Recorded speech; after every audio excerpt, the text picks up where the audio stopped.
Hello मित्र। तो after long time we meet again. तो जितना भी इंग्लिश मुझे आता है वो सारा का सारा इंग्लिश मैंने सारा किस बार में बोल दिया।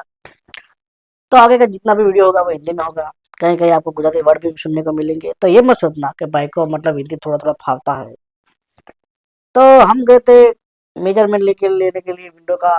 जब वापस आ रहे थे तो मैंने देखा कि ये भाई ट्रैक्टर के साथ और बहुत सारे इंजीनियर के साथ पता नहीं जमीन के अंदर ऐसी डिजाइन क्यों बना रहा था यार।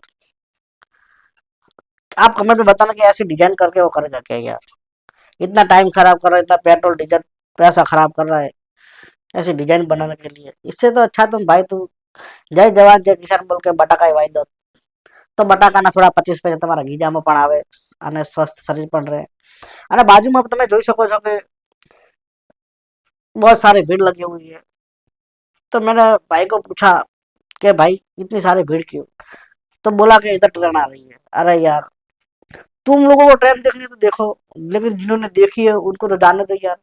और सरकार भी मतलब अपना दबदबा दिखा रही है इधर, अपना पावर दिखा रही है, दोनों तरफ से डंडी लगा दी। नहीं, ट्रेन तो तुमको देखनी पड़ेगी। ऐसे कैसे? हमने तो देखी हुई है ट्रेन यार। जिन्होंने नहीं देखी उनको दिखाओ।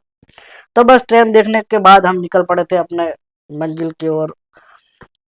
तो बस रास्ते में जा रहे थे और सोच रहे थे कि सरकार का ये हुआ बहुत दबदबा है। તો જય જવાન જય કિસાન મિત્રો। તો તમે જોઈ શકો છો કે કાકડી અને દૂધીનું વાવેતર ખૂબ સરસ થયું છે।